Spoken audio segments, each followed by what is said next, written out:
Praise the Lord. இன்றைக்கான வசனம், புறஜாதிகளுக்குள்ளே விளங்கிய இந்த இரகசியத்தில் உள்ள மகிமையின் ஐஸ்வர்யம் இன்னதென்று தேவன் தம்முடைய பரிசுத்தவான்களுக்கு தெரியப்படுத்த சித்தமானார். கிறிஸ்துவானவர் மகிமையின் நம்பிக்கையாக உங்களுக்குள் இருப்பதே அந்த இரகசியம். இந்த இரகசியத்தை பரிசுத்தவான்களுக்கு வெளிப்படுத்துறதற்கு ஆண்டவர் சித்தமானாராம். அவர்களுக்கு முதலாவது வெளிப்படுத்தணும். ஏன்னா அவர்கள் முதலாவது அறிந்திருக்கணும்.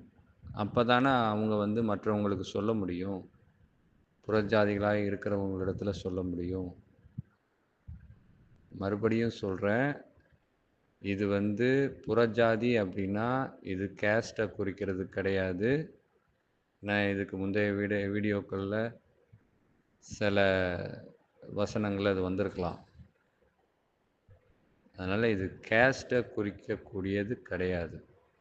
புறஜாதிகள் அப்படின்னா கிறிஸ்தவர்கள் அல்லாதவர்கள். அதை நம்ம நல்லா புரிஞ்சுக்கணும்.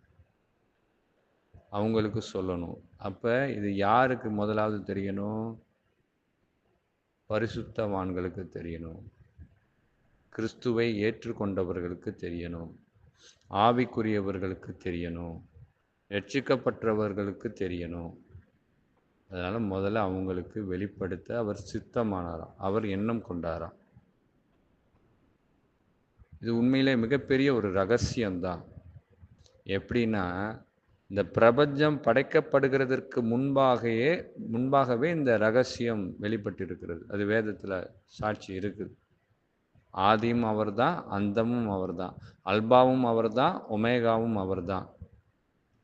அவர் எல்ஷடாய், யெகோவா ஈரே, யெகோவா ஷம்மா, இருக்கிறவராகவே இருக்கிறவர். இப்படி பல நாமங்களால் அந்த ரகசியம் காக்கப்பட்டு கொண்டிருந்தது.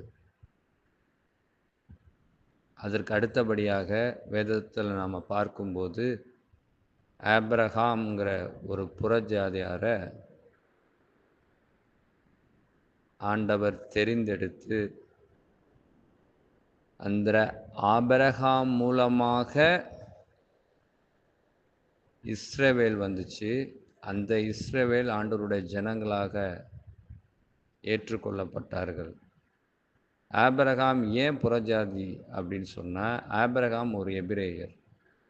இஸ்ரவேலர்கள் தான் ஆண்டவருடைய பிள்ளைகள். அதனால வேதம் அப்படி சொல்லுது. ஆனால் ஆண்டவர் சொல்லியிருப்பார் ஆபிரகாம்கிட்ட, உனக்கு பின்வரும் சந்ததி ஆசீர்வதிக்கப்பட்டிருக்கும். சந்ததிகள் இல்லை, சந்ததி. அந்த சந்ததி என்ன, அதனுடைய ரகசியம் என்ன, அதனுடைய ஆழம் என்னன்றது தான் அந்த வசனத்தில் நம்ம பார்க்க முடியுது. ஆபிரகாம் காலத்தில், யாக்கோபு காலத்தில், அதற்கு அடுத்தபடியான காலங்களில், 2000 வருடங்களுக்கு முன்பான காலங்களில் புறஜாதியாராக இருந்தது யார்? கிறிஸ்தவர்களாக இருக்கிற நாம தான். நாமும் என்ன பண்ணோம்? கிறிஸ்தவர்கள் அல்லாதவர்களாக இருந்தோம். நாம் நம்முடைய நாட்டின் வழக்கப்படி, நம்முடைய ஊரின் வழக்கப்படி, நம்முடைய மாநிலத்தின் வழக்கப்படி வாழ்ந்திருந்திருக்கலாம். அது எப்படி வேணாலும் வாழ்ந்திருக்கலாம். நாம் யாரை வணங்கியிருப்போம், யாரை தொழுது கொண்டிருப்போம், என்னென்ன சடங்காச்சாரங்களை பின்பற்றியிருப்போம், என்ன பாரம்பரியங்களை பின்பற்றியிருப்போம். இப்படி பல விஷயங்களை நம்ம பின்பற்றியிருப்போம். அதன்படி நடந்திருப்போம். அதன்படி நம்ம வாழ்ந்து கொண்டிருந்திருப்போம். அப்போது நாம் புறஜாதிகளாக இருந்தோம். நல்லா புரிந்து கொள்ளணும். அப்போது, எப்போது? கிறிஸ்துவானவர் பரமேறி போகிறதற்கு முன்பாக, ஏசப்பா பரமேறி போகிறதற்கு முன்பாக, 2000 வருடங்களுக்கு முன்பாக நாமும் புறஜாதிகளாகத்தான் இருந்தோம். ஏன் இன்னும் சொல்ல போனால், கிட்டத்தட்ட 6000 வருடங்களுக்கு முன்பாக ஆபிரகாமும் என்ன பண்ணார்? 6000 வருடம் இல்லை, 4000 வருடங்களுக்கு முன்பாக ஆபிரகாம் என்ன தான் பண்ணார்? புறஜாதியாக தான் இருந்தார்.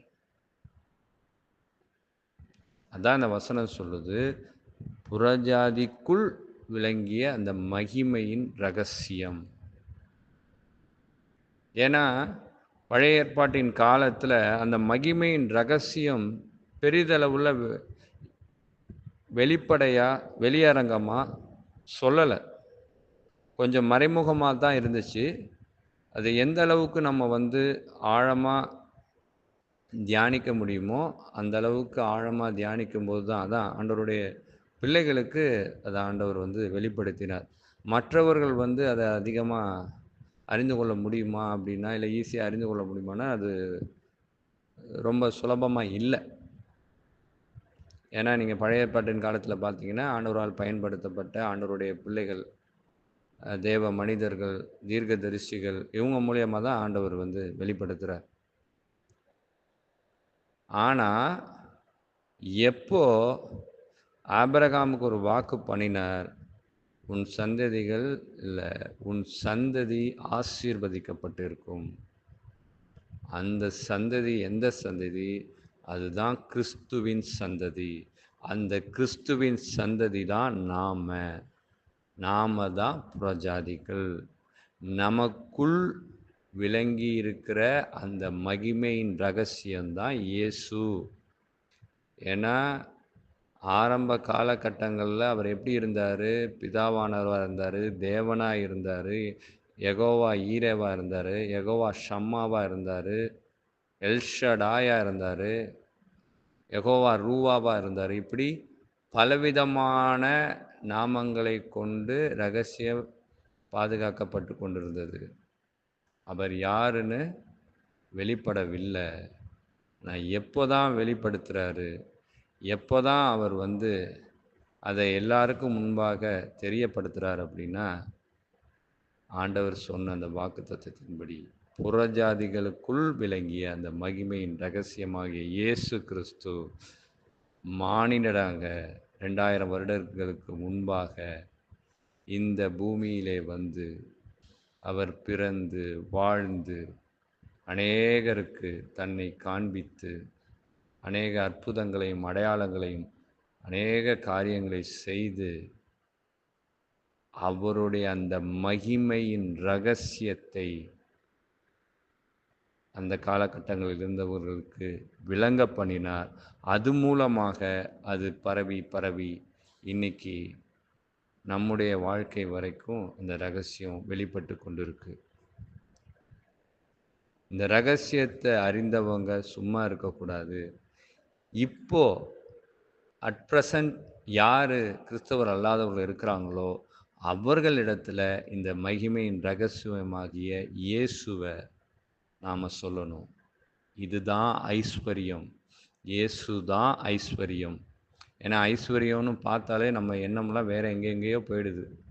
ஐஸ்வர்யம்னாலே வேறு சிந்தனைகள் தான் போகுது, உலக பிரகாரமான சிந்தனைகளுக்கு தான் போகுது. எப்போவுமே வேதம் கற்பிக்கிறது ஒன்றே ஒன்று தான், ஐஸ்வர்யம் என்பது ஆவிக்குரிய ஐஸ்வர்யமே. உலக பிரகாரமான ஐஸ்வர்யத்தை வேதம் பெருசாக பார்க்குறதே கிடையாது. அது ஒரு லகுவான காரியம். ஆண்டவர் நினைத்தா எதையும் ஒரு கனப்பொழுதில் செய்துவிட முடியும். ஏன்னா அவர் அப்படிப்பட்ட காரியங்களை செய்திருக்கிறார். அவர் ஒரு நொடி பொழுதில் 5 அப்பம் 2 மீனை கொண்டு 5000 பேருக்கு போஷிக்க முடிந்த கடவுளுக்கு எதையும் செய்ய முடியாதா?